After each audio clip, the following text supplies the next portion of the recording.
Bonjour les épicurieux, imaginez ceci, vous êtes dans une relation stable, en apparence parfaite.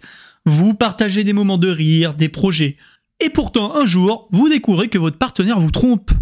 Une douleur vous transperce, une trahison vous bouleverse. Mais avant de vous plonger dans la colère, arrêtez-vous un instant. Et si la tromperie, cette chose que l'on condamne si souvent, n'était pas forcément une mauvaise chose? Si sous certains angles, elle pouvait sauver une relation, aider à redécouvrir des désirs enfouis ou même préserver une stabilité émotionnelle? Et oui, vous l'avez compris, aujourd'hui on va plonger dans ce sujet tabou qui concerne tout le monde. Celui qui vous touche peut-être de près ou de loin, mais qui dans tous les cas soulève des questions universelles. Que vous ayez trompé, été trompé ou que vous y pensiez, cette vidéo est pour vous.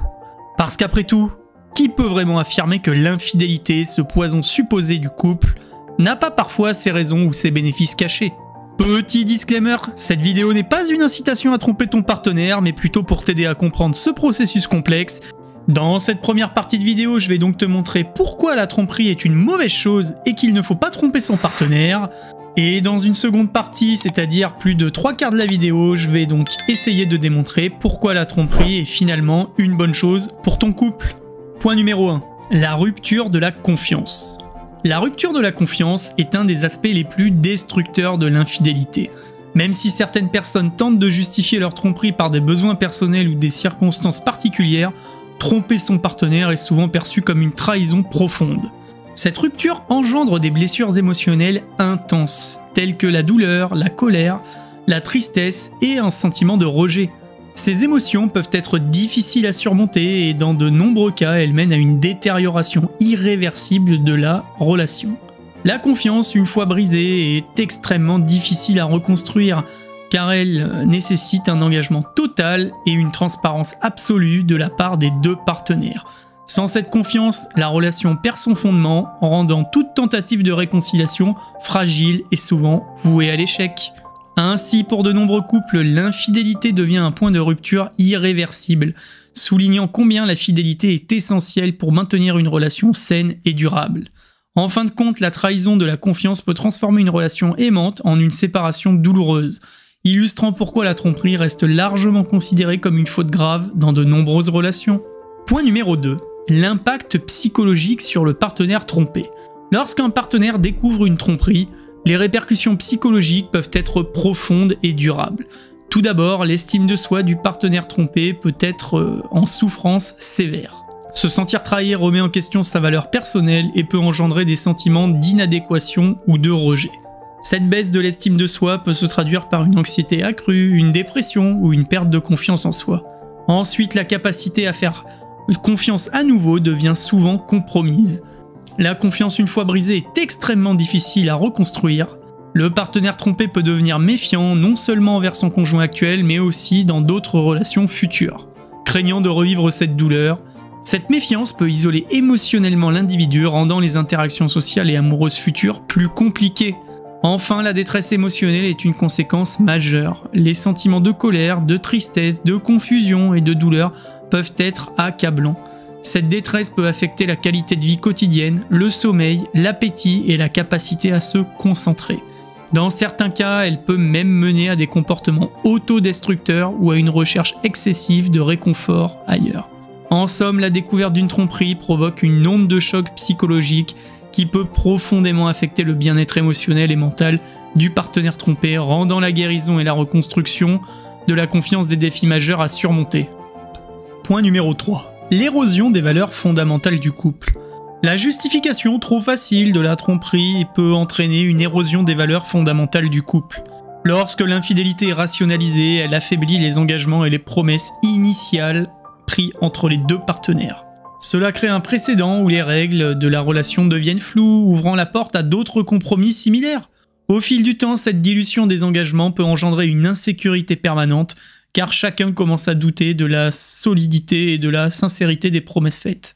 L'un ou les deux partenaires peuvent se sentir constamment sur la défensive, craignant une nouvelle trahison ou remettant en question la loyauté de l'autre. Cette insécurité mine la confiance, pierre angulaire de toute relation saine, et peut transformer une relation stable en un terrain instable où les doutes et les peurs prennent le dessus. En fin de compte, justifier l'infidélité sans remettre en cause les fondements de la relation affaiblit le couple, rendant difficile la reconstruction d'une confiance solide et durable. Point numéro 4, l'effet domino sur la stabilité relationnelle. Lorsqu'un couple accepte l'infidélité sans établir de limites claires, cela peut entraîner un effet domino sur la stabilité relationnelle. Initialement, cette tolérance peut sembler offrir une flexibilité et une compréhension mutuelle.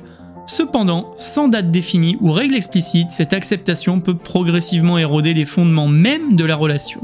Premièrement, cela peut créer une ambiguïté quant aux attentes et aux engagements de chacun, menant à une confusion constante sur ce qui est acceptable ou non.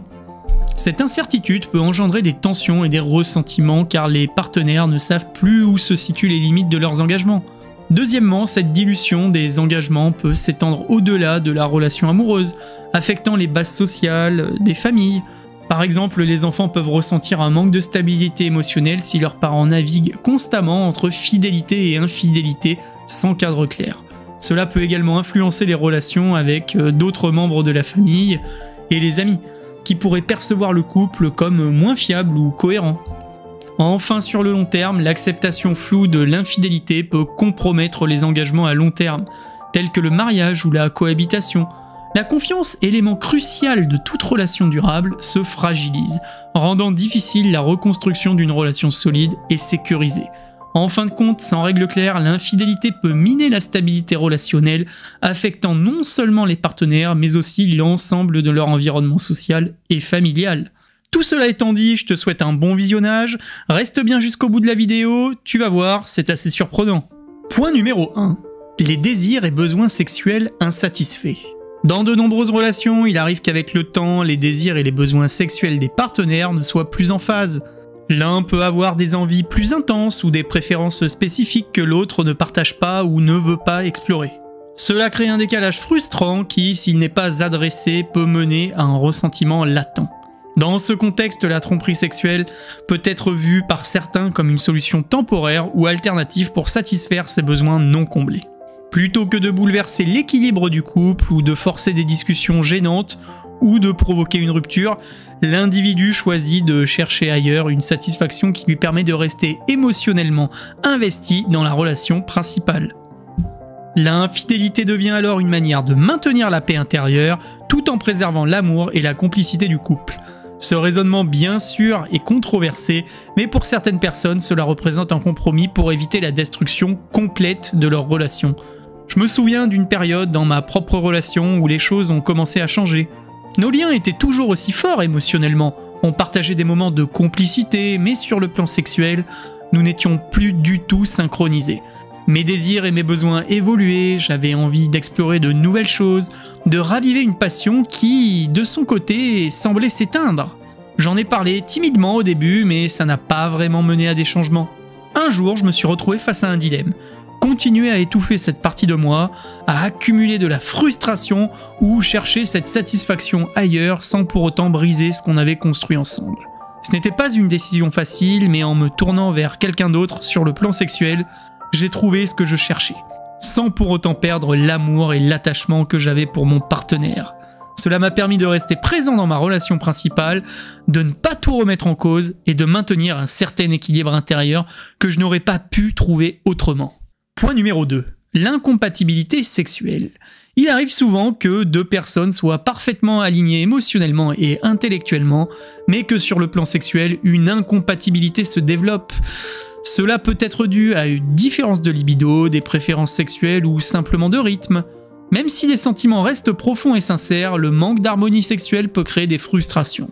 Ce qui est paradoxal, c'est que malgré cette déconnexion dans l'intimité physique, tout le reste fonctionne parfaitement dans la relation. On se comprend, on se soutient, on partage les mêmes valeurs. Pour certains, l'infidélité peut être alors vue comme une manière de préserver tout ce qui va bien dans la relation, plutôt que de risquer de tout détruire en insistant sur un aspect où les deux partenaires ne se rejoignent plus. L'un des deux choisit de combler ses besoins ailleurs. Cela permet de maintenir une relation épanouissante et de ne pas forcer le couple à confronter ses problèmes sexuels qui ne trouveraient finalement pas de solution au sein du duo. Bien sûr, cela reste un choix délicat et controversé, mais pour certains couples, cela devient une façon d'éviter de mettre en péril l'équilibre et l'affectif global.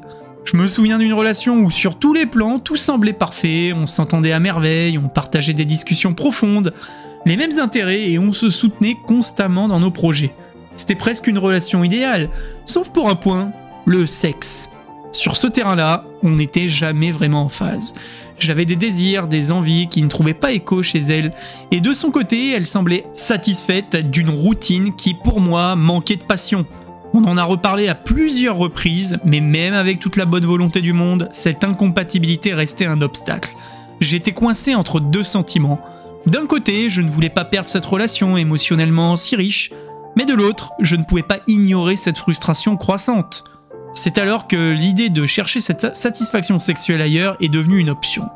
J'ai fini par avoir une aventure qui, ironiquement, m'a permis de revenir à ma relation principale avec beaucoup plus de sérénité. Cette infidélité m'a aidé à préserver ce lien émotionnel unique sans qu'on ait à affronter en permanence une frustration sexuelle sans solution. Point numéro 3. Préserver la relation. Il existe des situations où, malgré l'amour et la complicité dans un couple, certains problèmes, notamment liés à la sexualité, semblent insurmontables ou difficiles à résoudre.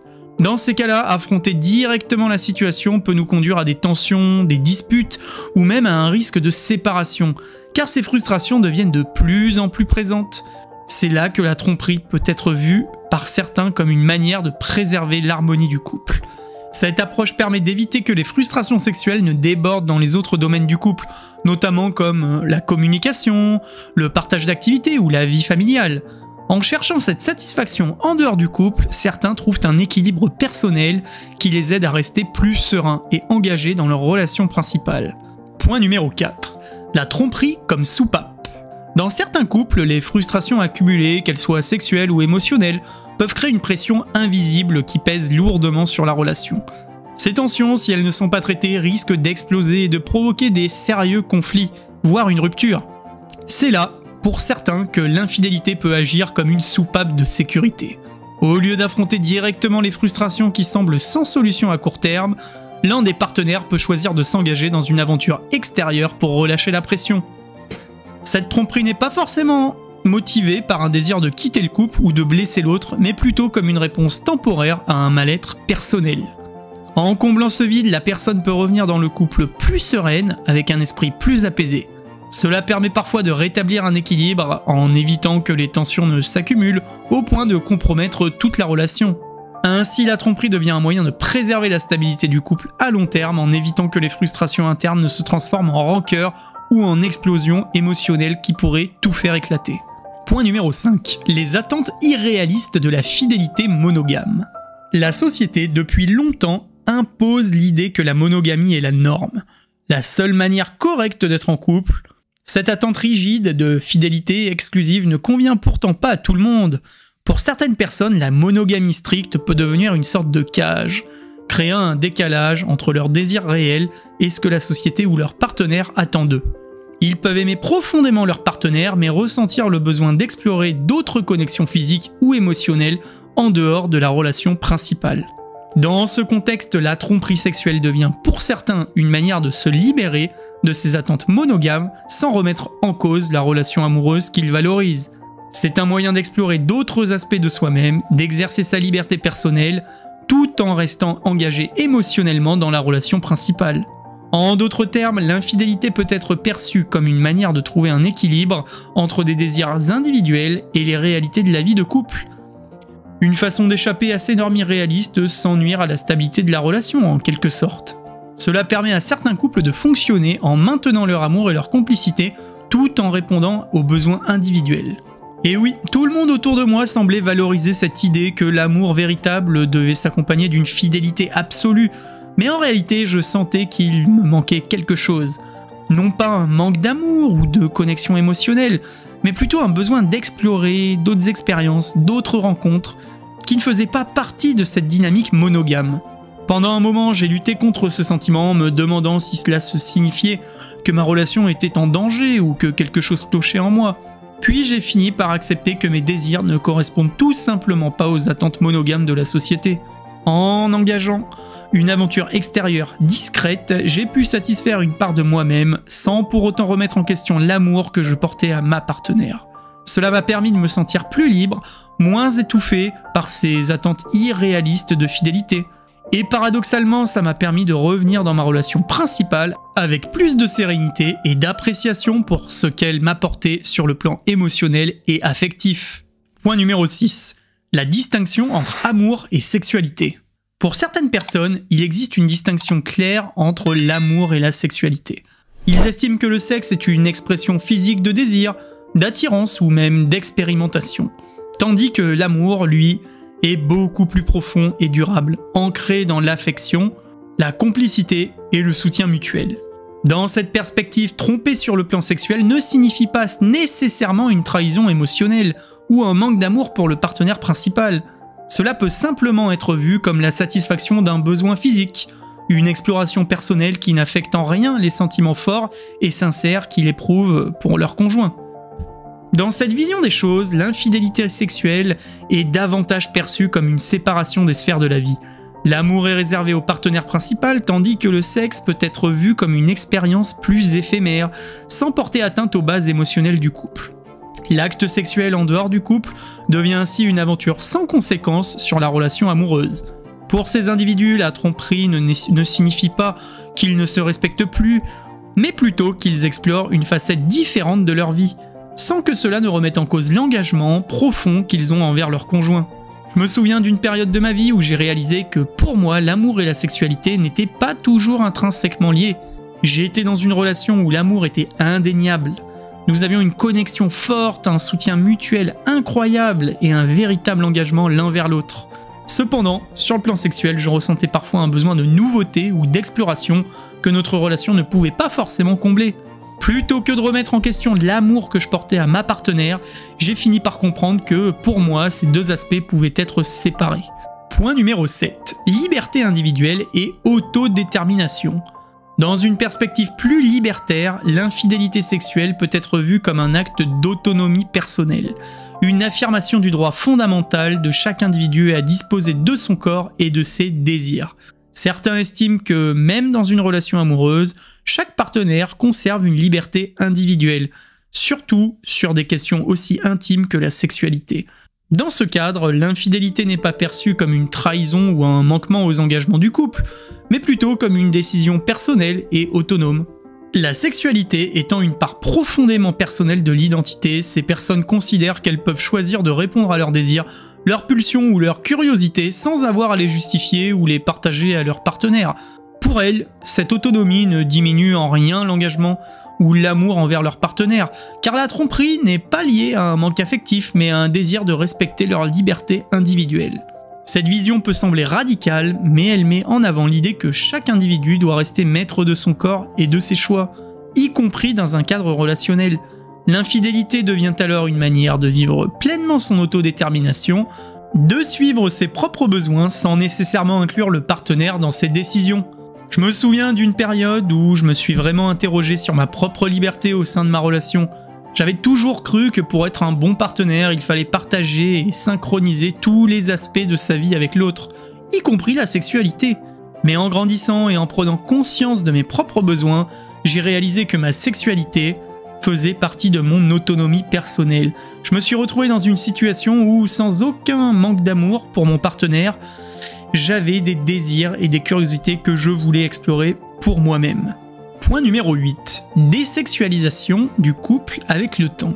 Dans beaucoup de couples, il est naturel que la sexualité prenne moins de place avec le temps. Ce qui au début était une part centrale de la relation, intense, passionnée, peu à peu laisse place à une complicité plus profonde, à la tendresse ou à une vie quotidienne tournée vers la famille, les responsabilités et la routine. Ce n'est pas forcément un signe de désamour, mais simplement une évolution naturelle des dynamiques du couple. Cependant, pour certains individus, cette évolution peut créer un sentiment de perte ou de déconnexion par rapport à une part importante de leur identité, leur sexualité. Face à cette désexualisation progressive, certains choisissent de chercher cette partie d'eux-mêmes ailleurs. Non pas pour fuir leur relation ou remettre en question l'amour qu'ils éprouvent, mais pour retrouver cette dimension d'eux-mêmes qui a été mise de côté.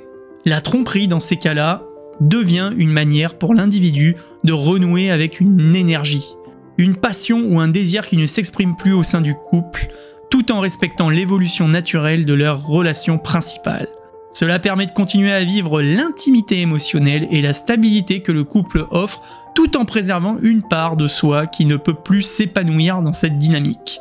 Pour certains, c'est une manière de préserver leur propre équilibre sans compromettre la tendresse et l'harmonie développée avec le temps. Personnellement, je me souviens d'une période où, après plusieurs années en couple, notre relation avait naturellement évolué. On s'aimait toujours profondément, mais la sexualité avait pris moins de place dans notre vie.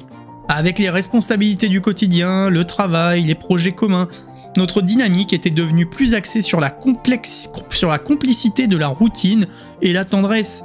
On était en phase émotionnellement, mais cette partie passionnée et spontanée de la sexualité s'était estompée avec le temps. J'ai commencé à ressentir un manque, non pas pas d'amour, mais plutôt d'une forme de désir et d'exploration que je ne vivais plus dans cette relation. C'est à ce moment-là que j'ai eu une aventure. Cette expérience m'a permis de retrouver une part de moi-même, de redécouvrir cette dimension sexuelle qui me manquait, sans que cela ne remette en question l'affection et la stabilité que j'avais avec mon partenaire. Pour moi, cette infidélité n'était pas une remise en cause de notre relation, mais un moyen de préserver cet équilibre entre la tendresse et la routine que nous avions construit ensemble, tout en nourrissant un besoin personnel qui ne pouvait plus s'exprimer dans le cadre du couple. Cela m'a permis de me sentir plus complet tout en respectant l'évolution naturelle de notre relation principale. Point numéro 9. Rajeunissement et validation personnelle. Pour certaines personnes, l'infidélité peut offrir bien plus qu'une simple satisfaction sexuelle. Elle peut devenir un moyen de redécouvrir leur propre pouvoir d'attraction et de renforcer leur estime de soi. Avec le temps, la routine de la vie quotidienne et le confort d'une relation stable peuvent parfois faire disparaître ce sentiment de nouveauté, de désir intense, que l'on ressentait au début. On peut se sentir moins désiré, moins captivant, voire moins vivant sur le plan de la séduction.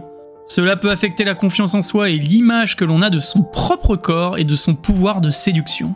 Dans ce contexte, la tromperie sexuelle devient un moyen de reconnecter à cette part de soi et de se sentir désiré par quelqu'un d'autre, et d'être vu à nouveau sous un jour séduisant et passionnant. Ce retour à une forme de séduction active peut être extrêmement gratifiant sur le plan psychologique. Pour certains, cette validation externe, cette sensation de plaire à nouveau, peut revitaliser leur propre estime de soi. Ils retrouvent ce sentiment de jeunesse, de nouveauté et se sentent revigorés. Non seulement sur le plan sexuel, mais aussi dans le rapport à eux-mêmes. Cette infidélité devient alors une manière de redécouvrir une part oubliée de leur identité, renforçant leur confiance en eux et leur capacité à se sentir désirables, tout en continuant à naviguer dans leur relation principale avec plus de vitalité personnelle. Je me souviens d'une période où, après plusieurs années dans une relation stable, je commençais à perdre confiance en moi sur le plan de la séduction. Le quotidien, la routine et même la familiarité dans notre couple avaient peu à peu érodé cette sensation d'être désirable ou séduisant. Bien que mon partenaire m'aimait toujours, j'avais l'impression que de ne plus provoquer ce regard de désir ou cette excitation que je ressentais au début de notre relation. Ça a commencé à peser sur mon estime de moi. C'est dans cet état d'esprit que j'ai eu une aventure. Cette nouvelle relation, bien que passagère, m'a offert quelque chose que je n'avais plus ressenti depuis longtemps. Me sentir profondément désiré. L'attention, l'excitation du flirt et cette sensation de plaire à quelqu'un, de nouveau, ont ravivé quelque chose en moi. Cette expérience m'a redonné confiance, m'a permis de me voir différemment comme une personne encore capable d'attirer et de séduire. En retrouvant cette validation personnelle, ce rajeunissement, j'ai aussi redécouvert une énergie que j'avais perdue et qui m'a même permis d'aborder ma relation principale avec plus de dynamisme et de confiance en moi. Ce n'était pas une quête d'amour ailleurs, mais plutôt une redécouverte de moi-même et de mon pouvoir de séduction. Point numéro 10. Épanouissement personnel. Dans une relation de longue durée, il arrive souvent que certains aspects de notre propre personnalité ou de nos désirs soient mis de côté, volontairement ou inconsciemment. Pour maintenir l'harmonie au sein du couple, la routine, les responsabilités et la dynamique de la vie à deux peuvent progressivement étouffer certaines parties de nous-mêmes, comme nos besoins d'aventure, d'exploration ou même de créativité personnelle. Dans ces moments, l'infidélité peut être perçue par certains comme un moyen de se reconnecter à des facettes oubliées, à des désirs ou des passions qui n'ont plus la place de s'exprimer dans le cadre de la relation. En explorant des relations en dehors du couple, une personne peut redécouvrir des dimensions d'elle-même qu'elle avait négligées. Une sensualité plus libre, un besoin de spontanéité ou même une affirmation de sa propre autonomie. Cela peut servir de catalyseur pour un épanouissement personnel, car en explorant des liens différents, elle parvient à se reconnecter à des parties de sa personnalité qui ne se trouvaient plus leur place dans le cadre du couple. Cette redécouverte peut apporter un sentiment de complétude et de bien-être, aidant à se sentir plus aligné avec soi-même. Ce processus d'exploration peut ainsi permettre à la personne de se sentir plus épanouie globalement, non seulement dans sa vie personnelle, mais aussi dans sa vie de couple, car elle ne ressent plus le poids des aspects de soi mis en veille. Cet équilibre retrouvé entre les désirs individuels et les responsabilités du couple peut finalement permettre une plus grande sérénité et une meilleure compréhension de ses propres besoins. Personnellement, ma partenaire et moi avions une relation solide, mais j'ai réalisé que certaines facettes de ma personnalité, notamment mon besoin d'aventure, d'exploration et de spontanéité, s'étaient estompées avec le temps. La responsabilité du quotidien, la routine, les compromis nécessaires pour maintenir l'équilibre dans notre couple avaient progressivement étouffé ces aspects de moi-même. Point numéro 11. La fuite face aux crises du couple. Lorsqu'un couple traverse des crises, des disputes répétées ou des frustrations non résolues, cela peut devenir un poids émotionnel et psychologique énorme pour les deux partenaires.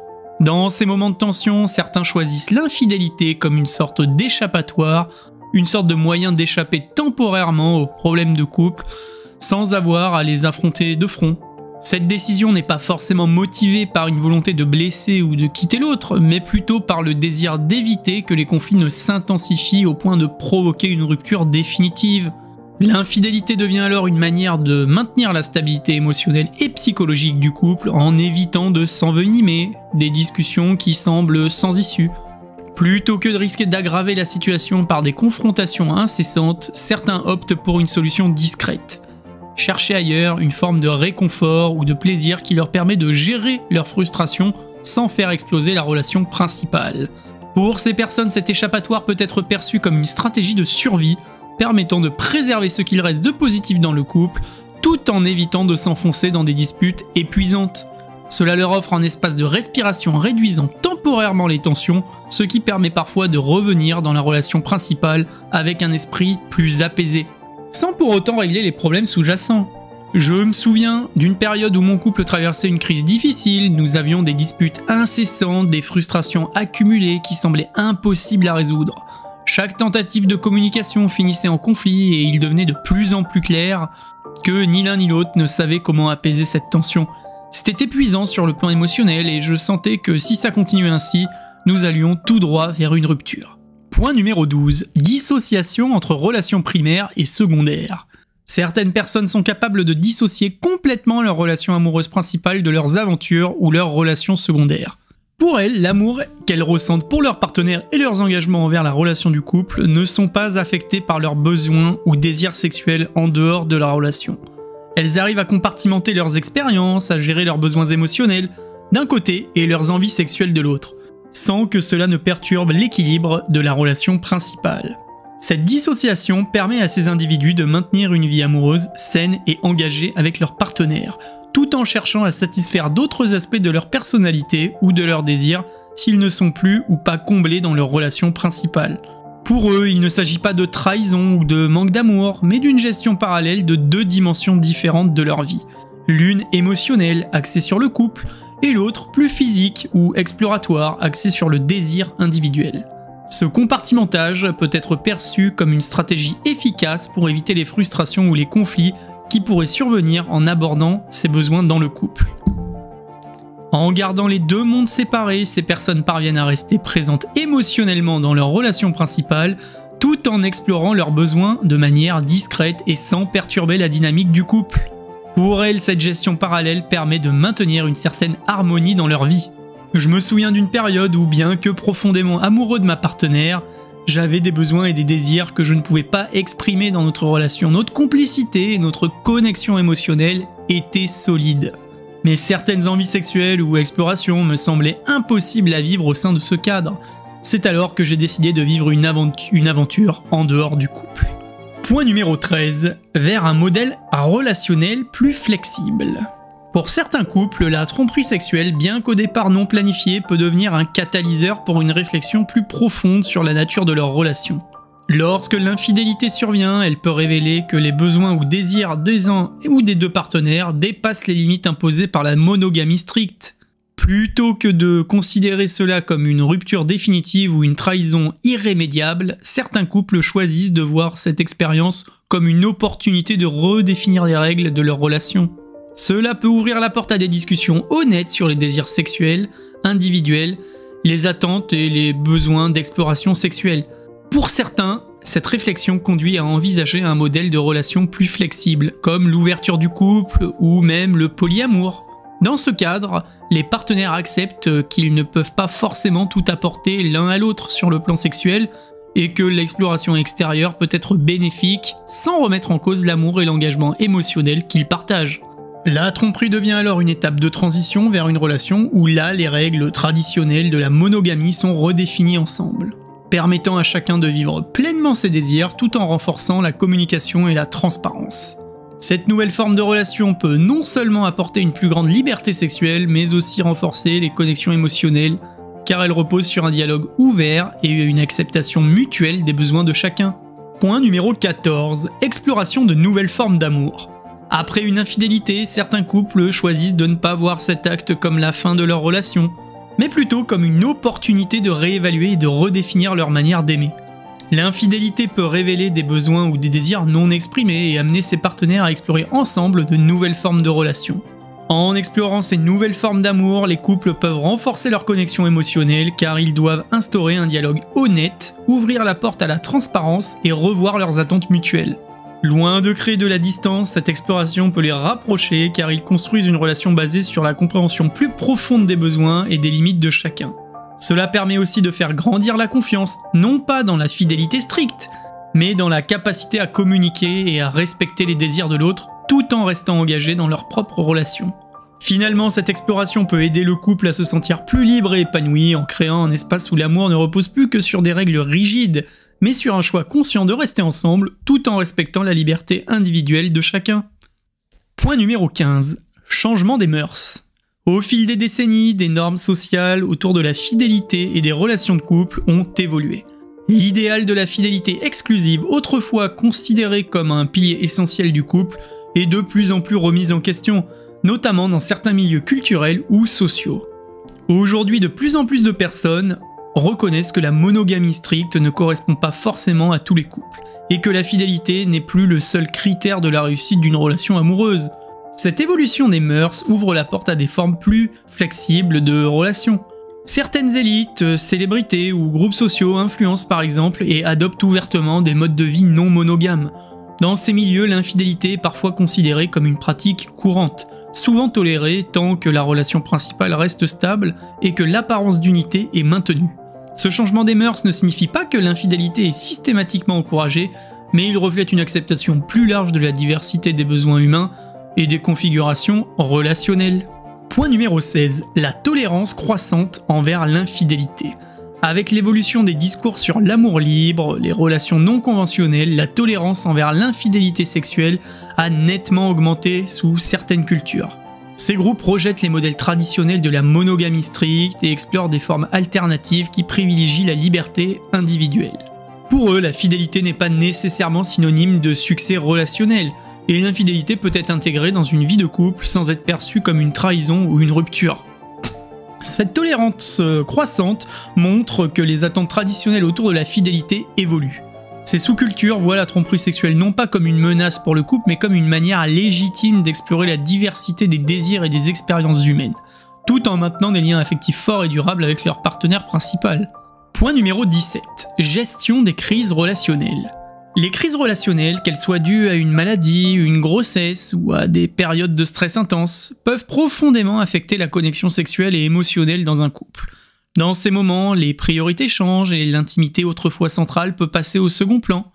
L'un des partenaires peut se retrouver en manque d'affection ou de satisfaction sexuelle, sans que cela remette en question l'amour qu'il éprouve pour l'autre. Cependant, ces frustrations peuvent s'accumuler, créant une tension qui ne fait qu'ajouter à la difficulté du moment. Dans ces contextes, la tromperie sexuelle pourrait être perçue comme une réponse temporaire à ces besoins non comblés. Loin d'être une volonté de trahison ou de rupture, l'infidélité devient une manière pour l'individu de gérer ses conflits sans surcharger encore davantage la relation principale, qui traverse déjà une période délicate. Cela permet à la personne de maintenir une forme d'équilibre personnel et d'éviter de faire peser sur son partenaire des attentes supplémentaires, alors que ce dernier est peut-être déjà accablé par la situation. Cette infidélité circonstancielle peut ainsi être vue comme une solution temporaire permettant de préserver la longévité et la qualité globale de la relation.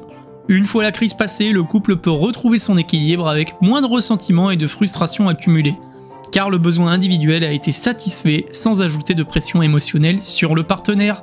Point numéro 18. Les périodes de désengagement émotionnel. Dans une relation de longue durée, il n'est pas rare que des périodes de désengagement émotionnel surviennent. Ces moments peuvent être marqués par des doutes, une prise de distance ou une certaine froideur entre les partenaires, sans qu'il y ait pour autant un désir de rompre. Les raisons peuvent être multiples: épuisement, stress, changement personnel, professionnel. Pendant ces périodes, l'intimité sexuelle souvent liée à l'émotionnel est également affectée. Un des partenaires peut se retrouver en manque d'attention, de connexion ou de désir, créant un besoin frustrant sans pour autant vouloir quitter la relation. L'infidélité dans ce cas donc n'est pas un acte de rupture, mais une solution pour combler ce vide sexuel ou émotionnel, sans affronter directement les conflits qui pourraient aggraver la situation. Cet échappatoire temporaire peut aider à traverser cette phase difficile sans remettre en cause la stabilité long terme du couple. Finalement, après quelques mois, le couple a réussi à surmonter cette phase de désengagement, il retrouve une connexion plus forte et communique encore mieux qu'avant. Point numéro 19. Changement personnel et redécouverte de soi. Au fil des années, il est naturel que les individus changent, évoluent et découvrent de nouvelles facettes de leur personnalité, y compris en matière de sexualité. Ce qui les attirait autrefois peut ne plus correspondre à leurs désirs actuels, où ils peuvent développer des curiosités et des envies qu'ils n'avaient jamais envisagées auparavant. Dans un couple, ces transformations personnelles peuvent créer une dissonance. L'un des partenaires peut avoir besoin d'explorer ces nouvelles dimensions de sa sexualité, mais ne souhaite pas nécessairement remettre en cause la relation amoureuse ou émotionnelle. Pour certaines personnes, la tromperie sexuelle devient une manière d'explorer ces changements internes sans confronter directement leur partenaire à ces nouvelles réalités. Ils peuvent se sentir hésitants à aborder des conversations difficiles par peur de perturber l'équilibre du couple ou de ne pas être compris. En vivant ces expériences en dehors du couple, ils cherchent à satisfaire leur curiosité ou à redécouvrir une partie d'eux-mêmes tout en préservant leur propre stabilité. Cela leur permet de naviguer à travers ces transformations personnelles sans imposer des attentes ou des pressions sur leur partenaire.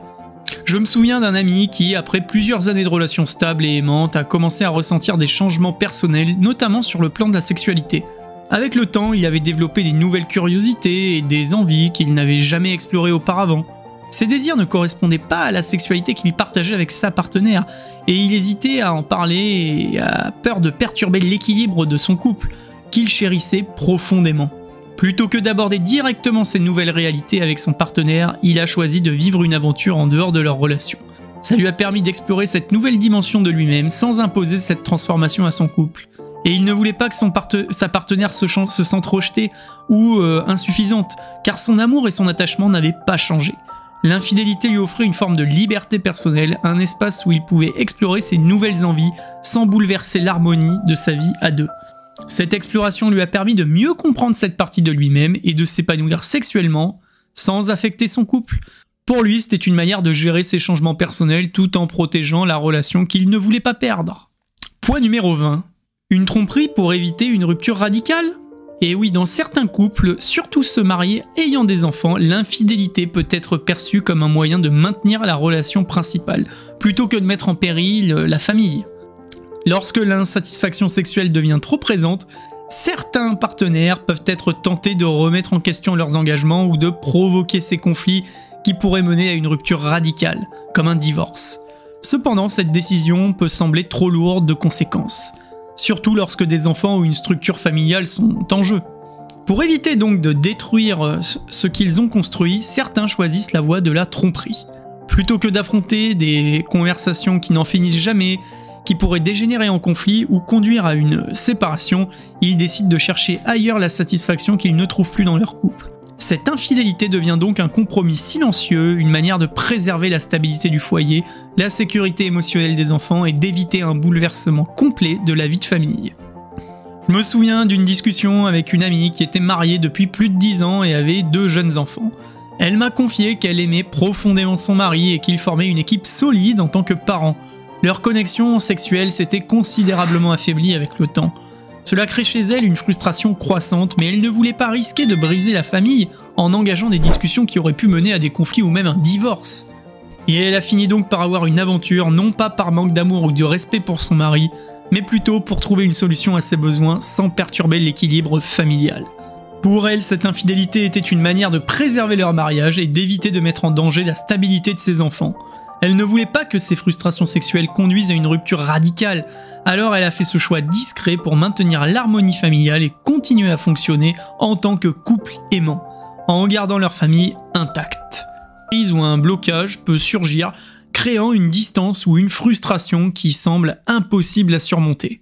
Point numéro 21. La tromperie comme catalyseur d'un renouveau. Dans certains cas, une tromperie, bien que souvent perçue comme une trahison, peut en réalité servir de catalyseur pour une transformation positive dans le couple. Lorsqu'une infidélité est découverte ou avouée, elle force les 2 partenaires à affronter des vérités qu'ils avaient peut-être ignorées ou enfouies pendant des années. Ce choc peut pousser le couple à revisiter la nature de leur relation, à remettre en question leurs besoins, leurs attentes et leur manière de communiquer. Plutôt que de conduire automatiquement à une rupture, cette crise peut paradoxalement ouvrir la voie à une discussion plus profonde et honnête. L'infidélité agit alors comme un déclencheur pour briser la routine ou la stagnation dans laquelle le couple s'était installé.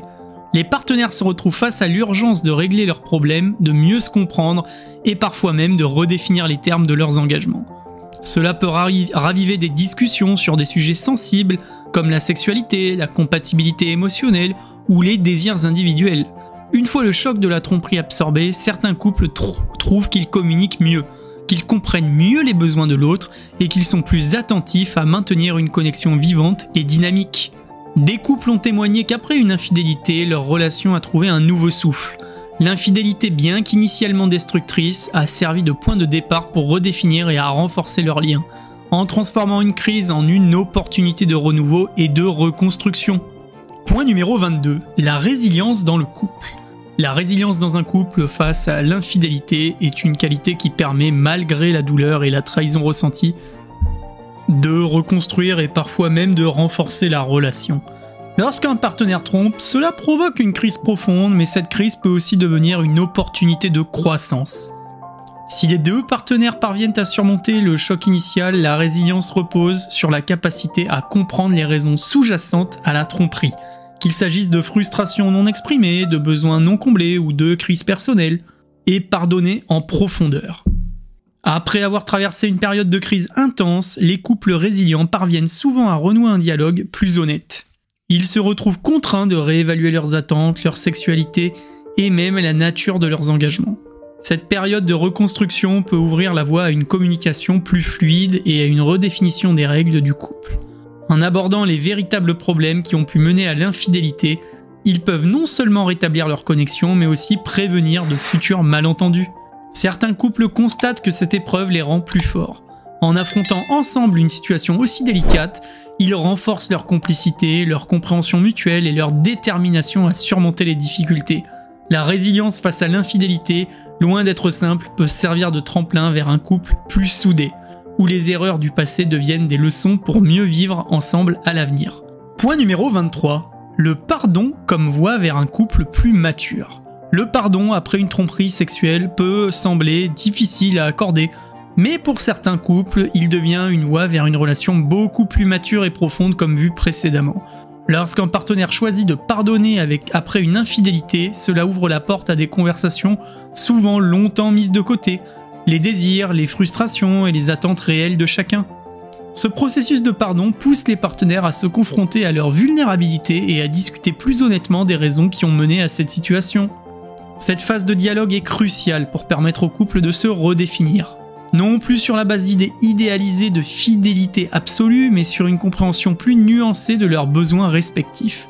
En apprenant à mieux communiquer et à exprimer leurs attentes, les partenaires peuvent créer un espace plus sûr et plus ouvert pour aborder les défis qui se poseront à l'avenir.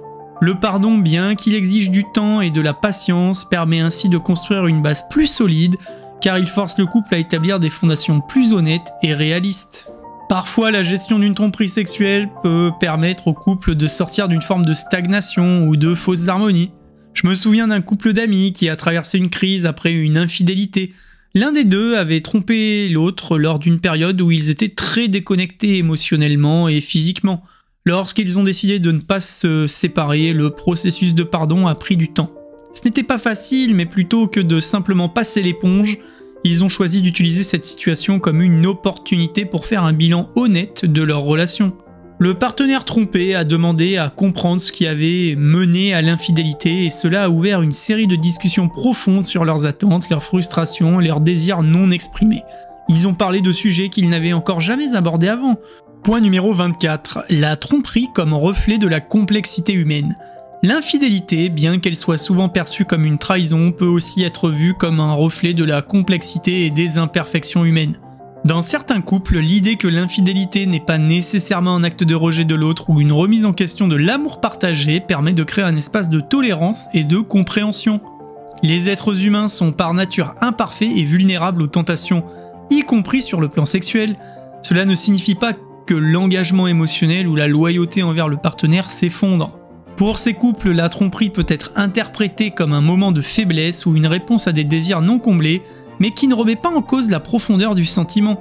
Ils acceptent que l'amour et la sexualité ne sont pas toujours parfaitement alignés et que chacun peut, à un moment donné, céder à la tentation sans pour autant vouloir mettre fin à la relation. Cette approche plus nuancée permet de comprendre que l'infidélité n'est pas nécessairement synonyme de désengagement affectif. Point numéro 25.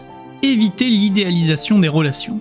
Dans une vision réaliste des relations de couple, il est essentiel de reconnaître que personne n'est parfait et que les relations évoluent avec le temps. L'idéalisation excessive peut créer des attentes irréalistes rendant difficile la gestion des imperfections naturelles de toute relation. Dans ce contexte, la tromperie peut être perçue non pas comme un échec moral total, mais comme un écart compréhensible résultant de la complexité humaine. En acceptant que des erreurs peuvent survenir, les partenaires peuvent relativiser ces actions et aborder la situation avec plus de compassion et de compréhension. Cela permet de maintenir une perspective équilibrée sur la relation en se concentrant sur la reconstruction et l'amélioration plutôt que sur la condamnation absolue. En évitant d'idéaliser la relation, les couples sont mieux équipés pour naviguer à travers les défis, renforçant ainsi leurs liens et leur résilience face aux imperfections inhérentes à toute union. Je me souviens d'une période où un ami proche traversait une crise dans son mariage. Il avait commis une infidélité après des années de routine et de communication insuffisante avec sa partenaire. Plutôt que de voir cet acte comme une trahison irréparable, lui et sa femme ont choisi d'aborder la situation de manière réaliste. Ils ont reconnu que leur relation n'était pas parfaite et que chacun avait des besoins non satisfaits. En évitant d'idéaliser leur mariage, ils ont pu discuter ouvertement de leurs attentes et de changements nécessaires pour améliorer leur connexion. Cet événement, bien que douloureux, est devenu un catalyseur pour une communication plus honnête et une redéfinition de leur rôle au sein du couple. Grâce à cette approche réaliste, ils ont réussi à reconstruire leur relation sur des bases plus solides, acceptant leurs imperfections et travaillant ensemble pour les surmonter. Point numéro 26. Signaler un besoin de renégocier le contrat relationnel. Lorsque l'infidélité devient fréquente dans un couple, elle peut servir de signal d'alarme indiquant que les termes actuels de la relation ne répondent plus aux besoins des deux partenaires. Plutôt que de voir ces actes comme de simples trahisons, il est crucial de les interpréter comme des appels à la réflexion et à la réévaluation du contrat relationnel. Cette situation révèle souvent des désirs ou des attentes non exprimées qu'il est essentiel de discuter ouvertement. En reconnaissant que les besoins individuels ont évolué, les partenaires peuvent entamer un dialogue constructif pour redéfinir leurs engagements mutuels. Cela peut inclure la révision des limites de la monogamie, l'introduction de nouvelles formes de complicité ou encore l'ajustement des attentes sexuelles et émotionnelles. En abordant ces questions de manière honnête et respectueuse, le couple peut non seulement éviter que l'infidélité ne continue de nuire à la relation, mais aussi renforcer leur connexion en établissant des bases plus solides et adaptées à leurs évolutions personnelles. Ainsi, l'infidélité devient une opportunité de croissance et de renouveau, permettant au couple de mieux se comprendre et de s'engager de manière plus authentique et satisfaisante. Pour conclure, la tromperie sexuelle dans un couple, bien que souvent perçue comme une trahison irréversible, révèle une réalité beaucoup plus complexe et nuancée des relations humaines, À travers notre exploration, nous avons vu que dans certains contextes, l'infidélité peut servir de mécanisme d'adaptation, permettre une expression de la liberté individuelle ou même agir comme un catalyseur pour un nouveau relationnel. Ces aspects montrent que, loin d'être toujours intrinsèquement mauvais, la tromperie peut parfois refléter des dynamiques profondes et des besoins personnels non comblés au sein du couple. Cependant, il est crucial de ne pas perdre de vue les conséquences potentiellement dévastatrices sur la confiance et la stabilité émotionnelle des partenaires. La balance entre les aspects positifs et négatifs de l'infidélité dépend largement de la manière dont elle est gérée et des contextes spécifiques de chaque relation. Alors que nous concluons sur cette réflexion, il est important de reconnaître que chaque relation est unique et que les solutions aux défis relationnels ne sont jamais universelles. La communication ouverte, la compréhension mutuelle et la capacité à évoluer ensemble sont essentielles pour naviguer dans les complexités de l'amour et de l'engagement. Cela nous amène à une question profonde et personnelle pour vous. Comment percevez-vous la fidélité et la tromperie dans votre propre vie amoureuse ? Avez-vous déjà été confronté à une situation où la tromperie a révélé des besoins ou des dynamiques que vous n'aviez pas encore explorées ? Comment cela a-t-il influencé votre vision de l'amour et des relations ? Prenez un moment pour réfléchir à vos propres expériences et aux leçons que vous en avez tirées. Je serais curieux de lire vos commentaires. Et voilà, c'est tout pour aujourd'hui. J'espère que cette vidéo vous a plu autant qu'à moi de la réaliser. N'hésitez pas donc à me dire en commentaire quel sujet vous voulez traiter et nous les traiterons en large et en travers. Si vous avez aimé cette vidéo et que vous ne faites pas encore partie de la famille, je vous invite à vous abonner dès maintenant et à activer les notifications pour ne rien rater des prochaines vidéos. N'hésite pas à aller jeter un coup d'œil sur la vidéo suggérée en bas à gauche de ton écran, je l'ai mise spécialement pour toi et elle a de grandes chances de t'intéresser. Ensemble, devenons plus intelligents.